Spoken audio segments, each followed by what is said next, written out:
He is a veteran voice actor and is listed in the Guinness Book of World Records as the most prolific video game voice actor in the world. His body of work includes, and make some noise if I mention something you like, Cowboy Bebop, Wolverine and the X-Men, Big O. All right, yeah. And of course, the incredibly undervalued Giant Robo. Don't worry, you've never heard about it, but I will always tease him with this. Today he joins us as the voice of Imperial newscaster Alton Castle and probably more famously as Ghost Crew member Garrus Aurelios, better known as Zeb. Please welcome Steve Bloom.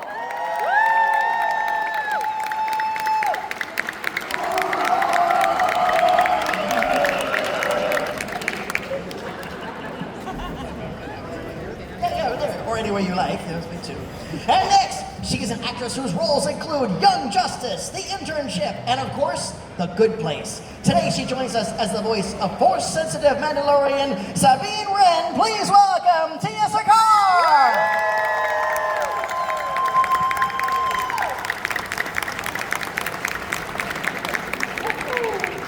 And next, she is an actress whose credits include Young Justice, Harley Quinn, Star Trek Lower Decks, yes, she's done Star Trek and Star Wars, and Guardians of the Galaxy animated series. Today she joins us to discuss the role of Twilight pilot Hera. Please welcome Vanessa Marshall!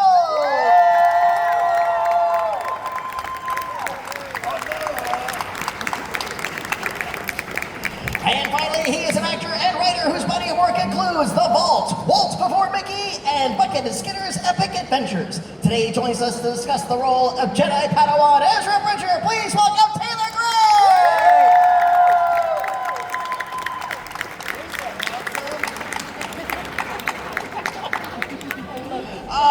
Friends, thank you for joining us here this weekend at Ocala. Thanks for having us. No, our pleasure. Everybody's on should be on, so I do too. So what I would love to do is, I would just love to hear how each of you got involved with this really remarkable series. What was the auditioning process like? Was it under a code name, like a lot of Star Wars projects are? And when you got the role, what did they tell you up front, if anything? Yeah, you're good. I've told this story before. This is Well, it's the origin story. I get it out of the way. It was codenamed Wolf. We can all imagine why. Dave Filoni loves wolves. And I am a genius who was like, oh, I'm for sure reading for the Jungle Book. It's Mowgli. I know exactly what I'm doing. Even though in the script there were like light swords. Sun swords. And they were using not the Force, but a power or energy. And I was like, it's just Baloo. It's gotta be Baloo. And so I think we all probably auditioned, sent in tapes, and then at some point met with Dave and Disney and the creators, and then we did these shorts, and we were kind of off to the races. But yeah, and then it was just a quick learning curve to learn from some of the best voiceover actors there are. So it was amazing, and I feel so fortunate to be a part of it. These ones in particular. Yes, well, yeah, it was called Project Wolf, and there were sun swords mentioned, and everything is a metaphor for Star Wars for me. So luckily, everything I projected onto the script worked in my favor. And I got a call back, and I remember I saved the parking pass because I thought this is as good as my life is ever going to get, is to be that close to Dave Filoni. Because I walked in and I said, oh, that's what a sun sword is, you know, when I saw him, and I did my call back, and there was a Twi'lek on the wall, and I'm freaking out. My mind's racing with storylines and this and that. And anyway, yeah, so it worked out, and I remember when my agent called, she actually asked if I needed a paramedic because I was hyperventilating and sobbing tears of joy. I was so grateful to be a part of it. And when we first got there, they did give us kind of a Bible with, you know, sort of, this is your spaceship, this is where you sleep. I was dying. And they gave us lunch. Like, wait a minute. Sushi, didn't they? Had sushi. They had like, lunch. I was just like, oh dear. Yeah, it was. Sushi? We had sushi. Well, you You were were in in England. England. I got He nothing. wasn't. Anyway. And I liked it. Well, so we did the shorts, and yeah, I didn't really know Freddie at the time, and I was just so excited. It was really great. Same, all of that. Like I auditioned for a show named Wolf. I was very, very new to voiceover world because I was primarily or almost exclusively an on-camera actor before then. And so this was one of my first like voiceover audition, you know, for animation opportunities. And I did not have any inkling that it was Star Wars.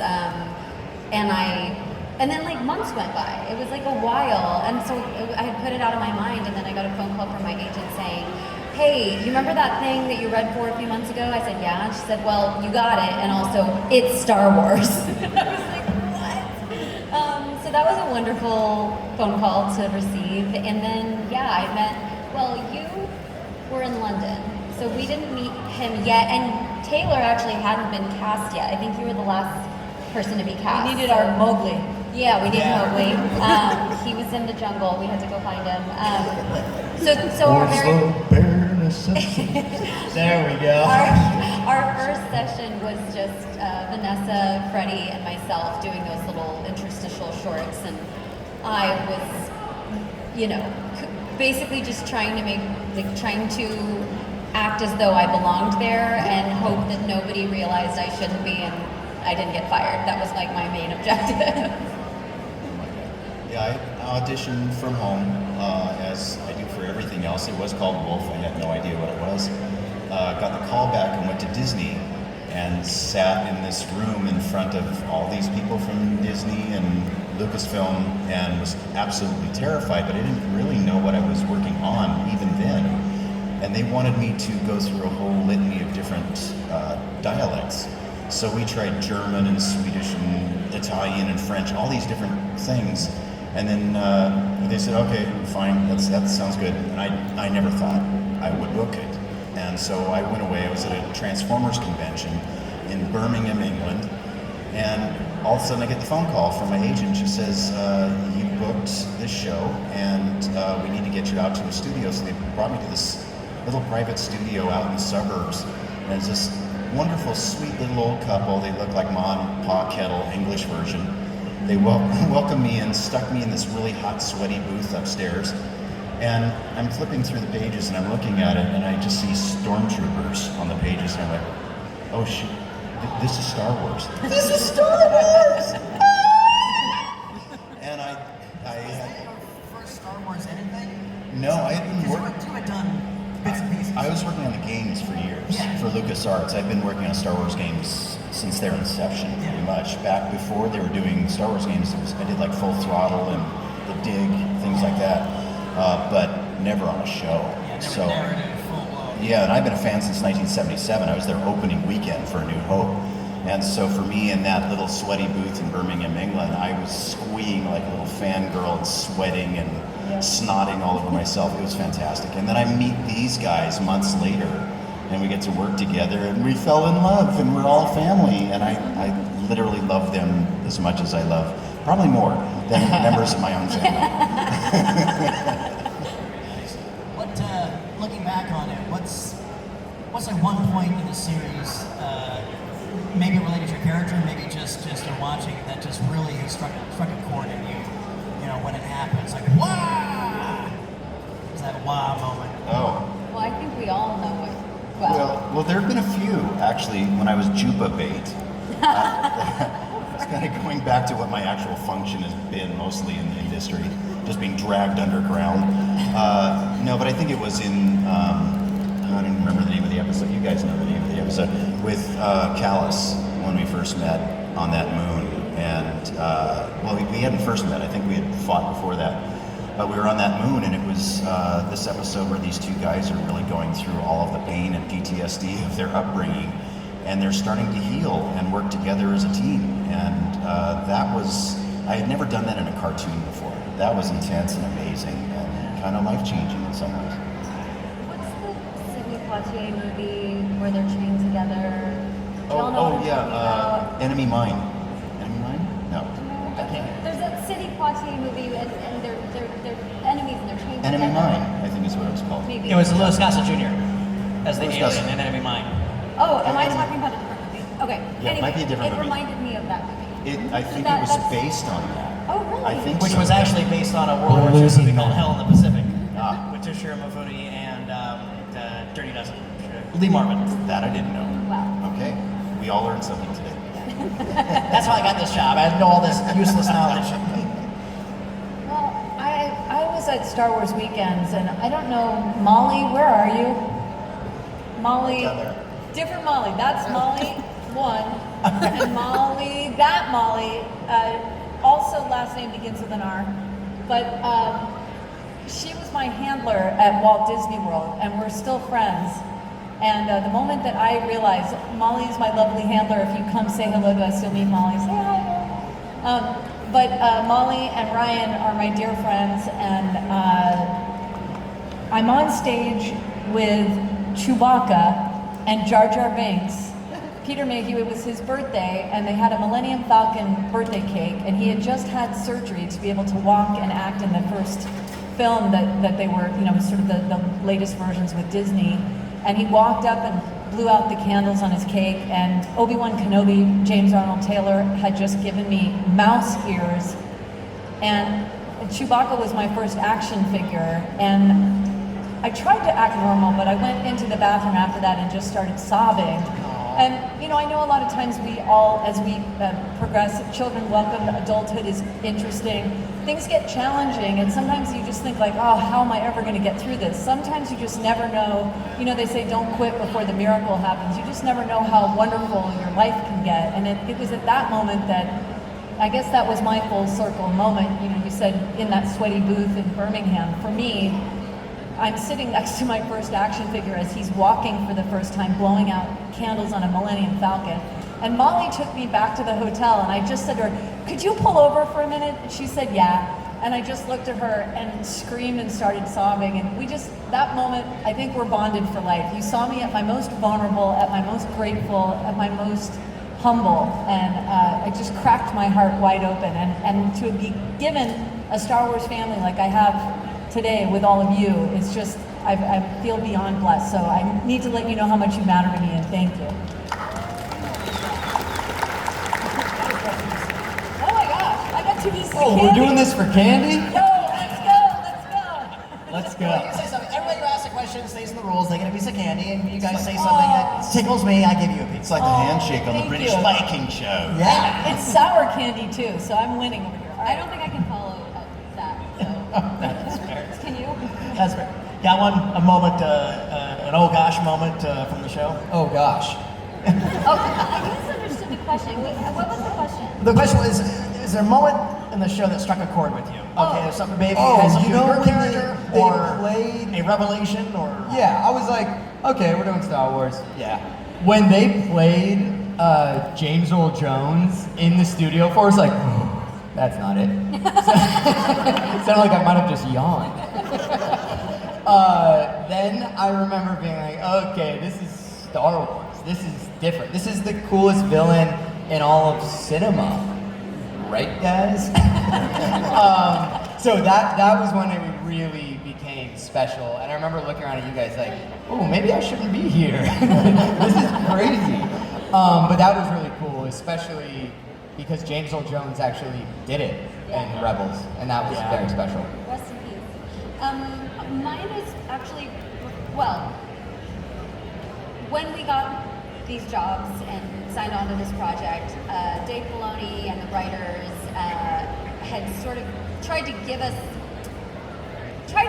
a preview of like, okay, this is what's your life is gonna be different now, and tried to enumerate in what ways.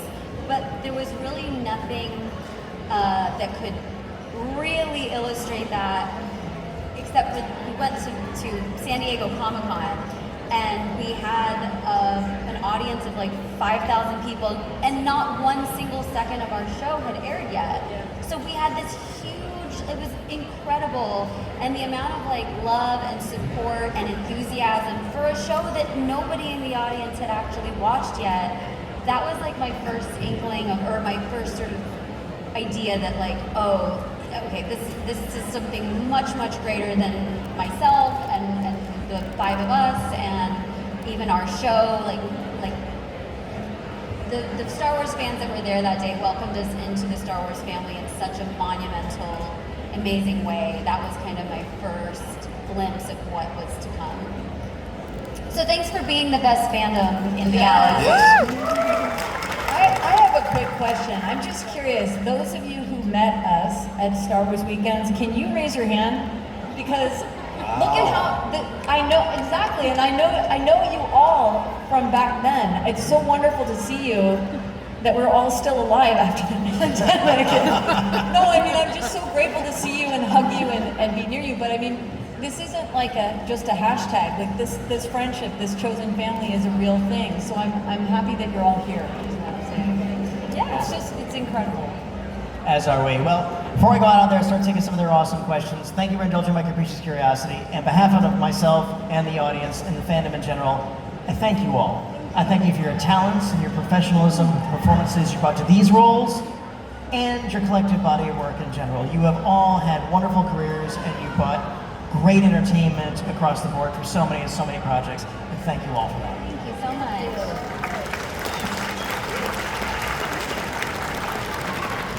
Alrighty, if you've been to these all day, you know how this goes. Alright, you want to do a lineup first? Whoever comes first, I'll give you 2 pieces. Okay, you came up pretty quick, alright. Hi, what is your name?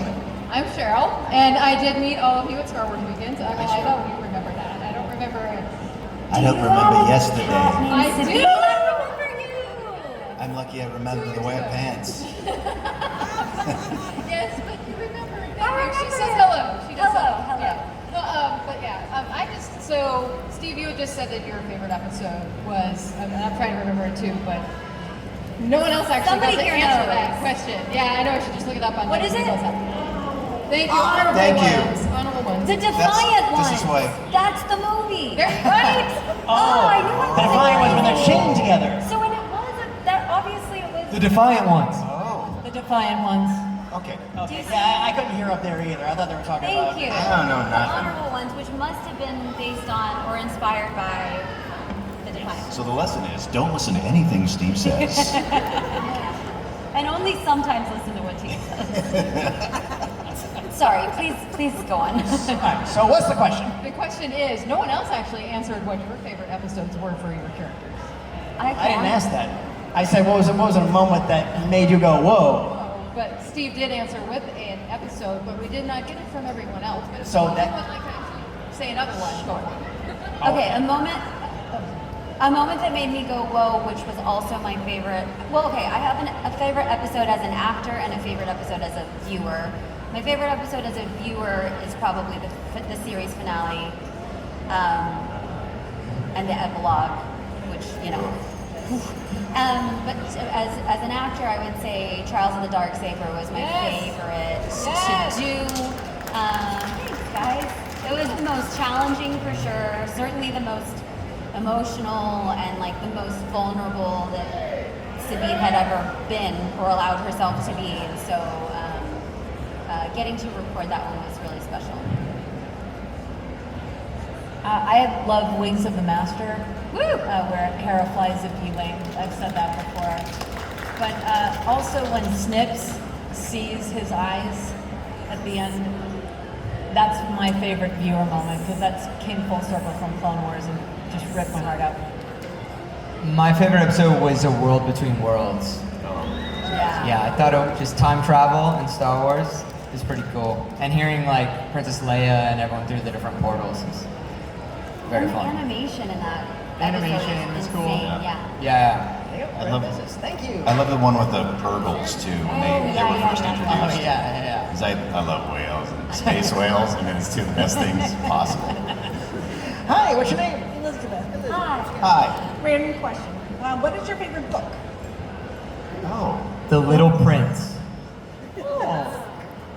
Yeah. Yeah. That's up there. Star Wars or, I think favorite book, however you describe it. Yeah. well, Swan's Way by Proust is good, but so is A New Dawn. Oh my gosh, I have too many favorite. I know I have too many. Mine had some. Four Agreements for me. Yeah. That's a good one.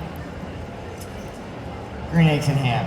Yeah, you can just say it. Too many like favorites You in can say it, different Tia. genres, but gosh, Unbearable Lightness of Being. Kundera. Oh, you like that, did you? Yeah, that's good. Up there with Green Eggs and Ham. Same storyline. Yeah, exactly. Good one. There you go. What's your favorite book? Alex Hawk books.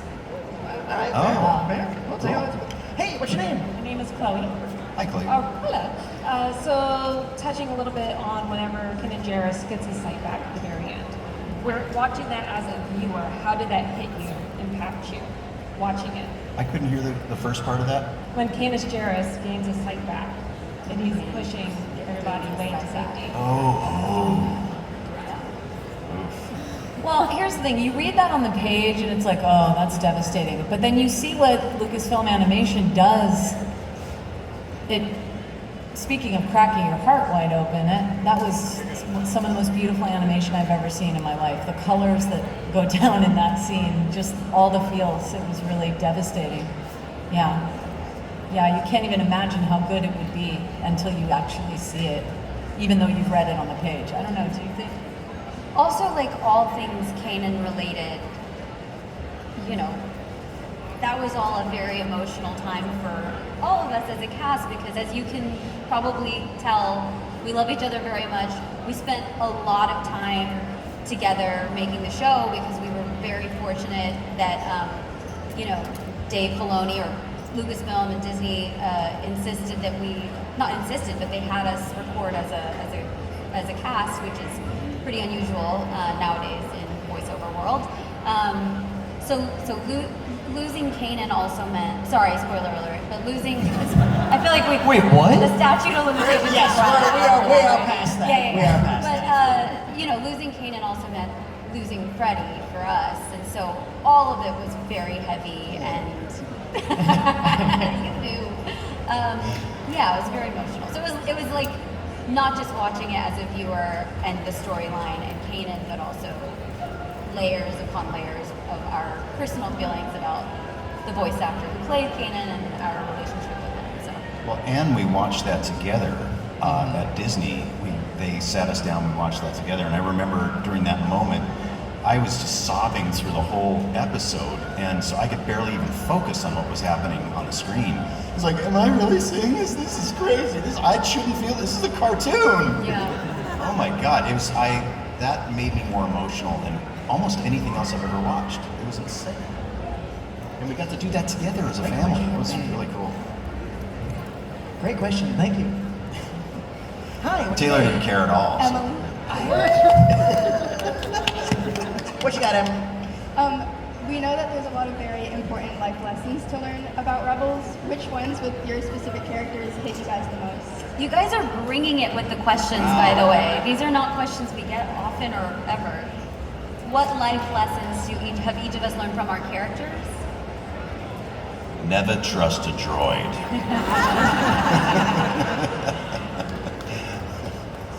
What are That's surprisingly prescient. What are the nowadays. quotes of like, you can only go so far alone, but together even further? The many different iterations of that, of like realizing, especially for Ezra, that by joining up with other people and being vulnerable and trusting and having faith, it opens up a whole nother world of possibilities. And I think that's something that for all of us in our own lives, it can be tough. But when you are willing to open up to other people, there's just such a wealth of possibility, and it's so beautiful. And I think the chosen family theme of Rebels connects with a lot of people. So I would say that. And then for Star Wars in general, the message of hope is just so cool, because we all need hope always, now and forever. And I connect with that that idea of just holding on to hope despite what is in your face. I think Hera learns kind of an important lesson when she says, I thought there would be more time. And what I took away from that, of course I love the chosen family, and we really do have a chosen family, but I also, while I admire Hera's focus on the very high stakes at hand, she didn't connect with someone that she lost as much as she would have liked, and that reminded me to try to have more work-life balance and let people know that they matter all the time. So that really meant a lot to me. Yeah. I think I would say, well, the idea of, I don't know if you said vulnerability, but like that it's okay to allow yourself to be vulnerable, even someone as strong and capable and smart and, you know, kick-ass as Sabine. Which character? Do you see what I have to deal with? Do you see this? This is real. This happens all day. And then beyond that, I think for Sabine specifically, I genuinely am like her #1 fan and find her so inspirational. But just that, like, fighting the good fight is never not the right thing to do. And despite like adversity or naysayers, like being passionate about something and fighting for those who can't fight for themselves, or fighting for the underrepresented, or people who are at risk is always like a noble cause, and to not let critics keep you from doing that. And I think that I look to her for inspiration in that way. Did you learn anything from it besides good taste in cosplay? Good taste. Wow. Yeah, everything that goes on in Rebels with all of the family really like reminds me of my family, even though we're not like a proud family, like whatever, but everything that goes on, like Vanessa, you and Hera, like you remind me so much of my mom. Oh, you must have a really good mom. In the way that, like, listening to the Pot of Rebellion, you and Taylor are bickering, I'm like, oh my god, me and my brother had the same fight yesterday. Like, And it's clearly not acting, you know what I mean? No. Yeah. Great question. Thank you very much. Thank you. Hey, what's your name? Name's Julian, my friend. All right, so first off, big fans of you guys. Thank you very much. Ever since Dave Filoni started working on live action works with Mr. Bloom reprising your role as Zeb for Mandalorian, or you three getting your recasts for the live action Ahsoka series, which in my opinion they did such amazing work. My question is, what are your guys' thoughts on your live action adaptations? Like, did you meet the cast? Is there an in-depth analysis, or do you think Chopper is going to commit more war crimes in Ahsoka season 2? Well, they've never seen it, so I mean, I've seen it, and I was, as a fan, I was very happy to get more information, you know, as to where Ezra went and all that stuff. Yeah, it was very exciting to see those characters translate from animation into live action. And my ex-husband Andrew Kishino is the voice of Saw Gerrera, and he was played by Forrest Whitaker, and it's lovely in this sort of Star Wars family that we have. Forrest was so kind. He came up to me at a Chicago celebration, and he said, "Hey, Vanessa, how's Andrew doing?" And I was like, I called Kish, and I was like, "Dude, Forrest Whitaker knows your name." So, I mean, they really do care. And Mary Elizabeth Winstead was at New York Comicon, and I was going to be there. I've never met her, but she wanted to take photographs and do photo ops with me, or yield some of her time. So I look forward to meeting her, and it's just great to have a nice, huge Lucasfilm family. Hi, what's your name? Nicole. First of all, I love the podcast, Pod Rebellion. It's great. Everyone should listen to it. Oh, thank you. Second of all, my question is, if your character could describe their relationship with Chopper in one word, what would be the word? Problematic. Cuddly.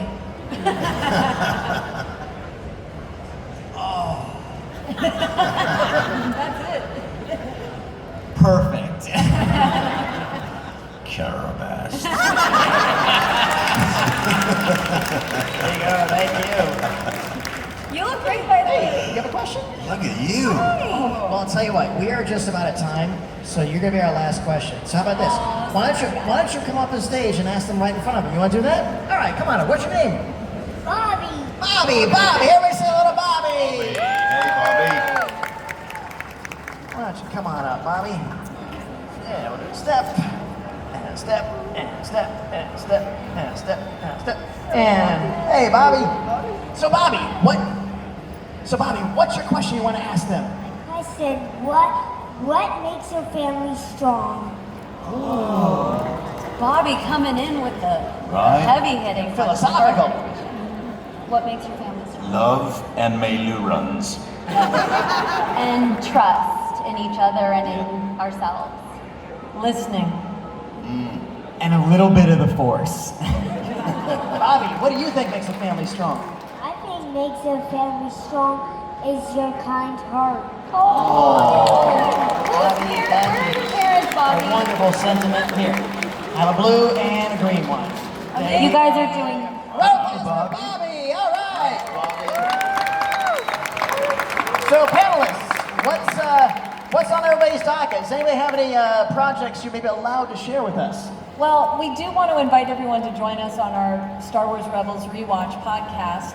If you come by and see us, we have little cards for you with a QR code to go and subscribe. You can listen to us. Literally, the bickering that you just heard between the two of them goes on all the time. We also have amazing guests. Yes, guests on our podcast, such as the incomparable Steve Bloom and Dee Bradley Baker and Ashley and James Arnold Taylor. So it's fun. We just Hello basically there. rewatch episodes and talk about them, and sometimes get into arguments. Not all of us, just a few of us. But it's what we wanted to do was bring this kind of fun energy that we have at cons. Not everyone can get to a con, so we wanted to have a con between the cons, and so it's a great way for us to keep hanging out. And so we hope that we can, stay connected in that way. So come see us. We'll give you the QR code, and we'll stay connected. Thank It's you. super fun. I have some of the cards at my table too, guys. So if you're there, grab one, please. And I just found out yesterday that I can say that I'm Tank Dempsey coming back for Call of Duty Black Ops 7. So it's a splatter some more meat sacks. Nice. Yeah, I have a project that I'm working on that's not announced yet, but if you go to my website, vanessamarshall.com, you can follow me on socials, and I'll tell you as soon as I can. Good news. You have stuff. I got stuff. Potter Rebellion at Potter Rebellion. Pod of Rebellion, that is the name of the podcast. Are you not yes. going to do your stuff? All right, well, I'll do my stuff. Okay, and if you're interested in learning voice actor, go to bloomboxstudios.com. Yes. And I have a show coming out soon, I hope in spring, on Amazon Prime called Scarpetta, based on a book series called Scarpetta. And it is quite a departure from Rebels and Sabine Wren, but it's juicy. It's a juicy show. So if you like mystery and Nicole Kidman, then please watch. Awesome. Thank you, guys. And one final question before we go. Do y'all want to take a picture with this wonderful audience? Yes, please. All right, everybody. Here's what we're going to do. Invite everybody to come towards the stage. Not towards the stage. Ocala, your cosplays are out of control. Amazing. And Steve and I will be doing tomorrow at 2 o'clock on this stage. So we'll be able to get into the weeds with his, his 10 million credit IMDb.